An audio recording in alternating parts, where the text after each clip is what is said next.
Tell me when tape is rolling. Thank you. Ready? Mm-hmm. Close that door when you come in, please. Yeah, let me think here. Turn down the speaker here. So we won't- Ready, sir? Yes, sir. Tape is rolling, and here we go. Hi, this is Eric Durek, and welcome to this edition of Med Health Fit and Med Health Fit Commentary. Tonight we're talking about big data for big fitness. In July, I had the opportunity to deliver a podcast for the Medical Fitness Network on data analytics and population health for the medical fitness profession. I believe that MFN is spot on in their interest in data, and here's why. Over the past decade, medicine has ushered in the era of population health and big data, and I've been following this trend through my health plan, Optum, which is from Minnesota. Optum Health Plan has been sending white papers about big data and how artificial intelligence and machine learning will probably solve as many problems that there are associated with medicine. Well, the main issue that they see is a problem of patient retention. Well, it seems that in many physician groups in the U.S., patients are not that happy with their health care, whether it's doctor visits, doctor procedures, complicated medical bills, lack of follow-up, the high price of prescription drugs, too many prescriptions, etc., etc. So they jump ship. Artificial intelligence has made it easier for these same physician groups to identify potential patients who are not satisfied with their care or who have already left the health plan and incentivize them to return. If doctors can get 3% of those patients back, it's a win-win for that physician group and that health system. Well, this isn't the way that the health and fitness movement is all about. Most people who pay for a health club membership do so because they want to be there. If they have a medical condition, they also have an extra incentive to improve their health, but they want to know that they're in good hands from their trainer and their staff as they go through their wellness program. The Medical Fitness Network and other associations are working hard to make this happen. Therefore, why do we need all this big data anyway? Well, we live in a world of information. Our dishwashers, our computers, even our phones, they're all interconnected in some way. Wellness should be that way too. Also, we already collect data. From the time that I entered the wellness profession in the mid-1980s, we collected data, mostly biometric data, body fat, strength, VO2, range of motion, etc. And then later on came psychometric data and quality of life data, pain management, SF36, and behavioral change data. Now we're looking at medical information such as blood and salivary testing that are all done online, and the results of other tests such as home-based blood pressure monitoring, blood sugar testing, stress management, and anti-aging. We're also looking at sophisticated methods of analyzing vitamin and mineral absorption. And lastly, the rise of precision wellness methods such as nano-V mitochondrial health units, the Respirate biofeedback monitor, hyper and hypobaric chambers, EECP compression sleeves for cardiovascular health, and also whole body cryotherapy for enhanced body recovery. All of these issues and things need data, not just the kind you record on a piece of paper and put in the folder in the back of the fitness room. This is the kind of data that can look at the results of a 20-week program for fitness for cancer survivors and see that they've improved on average in their fitness over 200% and their quality of life scores by 40%.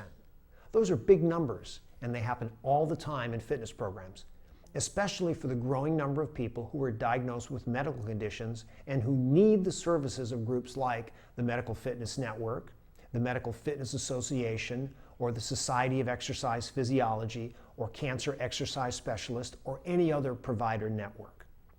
This data will allow for the integration into healthcare. Why? Because the current system, in my opinion, is broken on every level. Let's look at home healthcare. Most workers are paid minimum wage. They can perform the basic ADL activities for their clients, but they cannot, however, take that same client from one level of health and improve it 100%. Medical fitness practitioners can. From prescription drugs to opioid crisis to the vaccine debacle to unnecessary surgeries to Medicare fraud to political lobbying and hospital mergers, the quality of care for people in the United States of all ages has gone down. In fact, in a recent study by Case and Dator from the National Academy of Sciences in 2015, this report states that American men are actually declining in their age. These statistics looked at emotional health, body weight, suicide, and drug and alcohol abuse, which are causing a decline in both the white and black populations since the late 1990s. Regarding the precision wellness that I just mentioned, I feel it will be a huge part of the current wellness and fitness profession, as it allows for people who cannot take part in fitness programs at the early stage of their fitness and improve that health on a cellular level, a cardiovascular level, a fitness and pain level, even before they lift a single dumbbell. Precision wellness programming will be another dimension to medically based fitness programs, as well as a very large profit margin for many types of these programs. The issue of reimbursement and healthcare contracting is also becoming another level of discussion regarding many of these types of programs as well. In January 2018, a report from Marshall and Groves in the American Journal of Lifestyle Medicine looked at post-rehab fitness for medical conditions such as cancer, diabetes, hypertension, back pain, and Alzheimer's disease, to name a few. And it really showed that the data can be used effectively at large population groups in a variety of health club settings. Groves and colleagues standardized the exercise protocols, but I believe if the outcomes are standardized, people who teach Pilates, yoga, and other movement therapies could actually attain similar results over time. Wellness data will also allow for more direct negotiations with health plans for contracts pertaining to wellness and fitness services. In the current system, few programs are receiving reimbursement because few programs ask for it. A shining example is the Silver Sneakers Wellness Program for senior citizens over 65 years, and they've negotiated for contracts with Medicare Advantage, Medicare Plus Choice, and other health plans for their network of over 13,000 wellness providers nationwide. They negotiated for these contracts long before they had the data to show the benefits of all of their programs. However, over 20 years later, they have come out with quality outcomes in a number of different areas.